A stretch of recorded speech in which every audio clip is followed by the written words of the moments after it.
C'est Jésus qui baptise du Saint-Esprit. Soit que nous ayons déjà reçu ce baptême, soit que nous désirions une nouvelle effusion d'esprit, soit que nous voyons là une grâce inconnue à recevoir. Tous, nous devons reconnaître que ce n'est qu'en communion avec Jésus que nous pouvons recevoir et conserver cette vie de l'esprit, la voir se renouveler en nous. Jésus a dit, qui croit en moi, des fleuves d'eau vive couleront de lui. Jean 7, 38. Ce qu'il nous faut, c'est une foi vivante en la présence de Jésus en nous. Et alors certainement, l'eau vive aura libre cours. La foi est inhérente à la nouvelle nature, c'est par la foi qu'elle reçoit nourriture et breuvage céleste. Par la vertu de l'Esprit qui demeure en tout croyant, regardons à Jésus comme à celui qui est rempli du Saint-Esprit. Attachons-nous à lui avec obéissance et amour. Puisque c'est lui qui baptise, mettons-nous en rapport avec lui, servons-le, croyons qu'il se donnera toujours plus à nous et attendons de lui tout ce que confère le baptême de l'Esprit. Souvenons-nous aussi que c'est seulement celui qui aura été fidèle en peu de choses qui sera établi sur beaucoup. Matthieu 25, 21. Soyez très fidèles dans tout ce que vous avez, dans tout ce que vous savez, et tout ce que vous possédez déjà de l'action de l'Esprit en vous.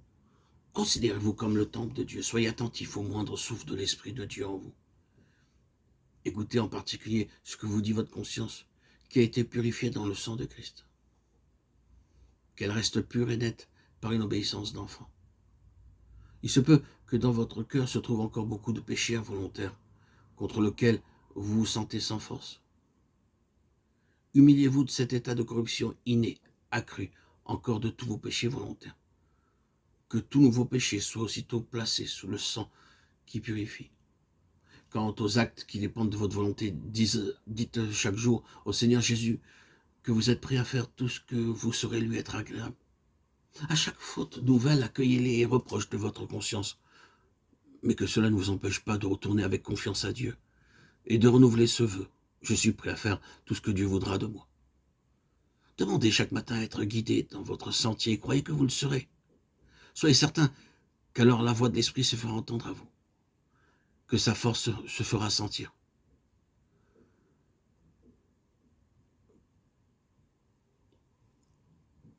Pendant 3 ans, Jésus a préparé ses disciples à ce baptême.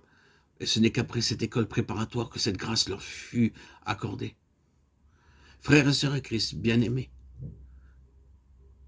soyez vous aussi son disciple obéissant et docile. Confiez-vous en lui, et vous serez ainsi préparés à recevoir le baptême de l'Esprit. Seigneur Jésus, de tout mon cœur, je t'adore. Toi qui es assis sur le trône de Dieu et qui baptises du Saint-Esprit, du haut de ta gloire, daigne te révéler à moi et me faire connaître tout ce que je puis attendre de toi. Je te remercie de m'avoir appris par ta propre vie quelle est la préparation nécessaire pour être rempli du Saint-Esprit. Pendant ta vie terrestre à Nazareth, l'Esprit était toujours avec toi. Mais ce n'est qu'après avoir voulu accomplir tout ce qui est juste, qu'après avoir participé au baptême de Jean, qu'après t'être ainsi mis au rang des pécheurs que tu venais sauver, que tu as reçu du Père une nouvelle effusion du Saint-Esprit. Matthieu 3, 15. Ce baptême fut pour toi le sceau de son amour, la révélation de sa présence en toi, la force nécessaire pour le servir. Et à présent, toi, sur qui est descendu de l'Esprit, toi, en qui il demeure, tu fais pour nous ce que le Père a fait pour toi.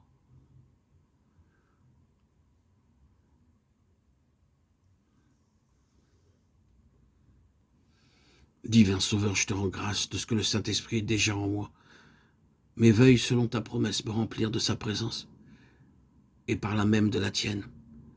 Qu'il m'apporte un reflet de ta gloire et de ta puissance divine, ô Seigneur Jésus. Baptise-moi, remplis-moi du Saint-Esprit. Amen.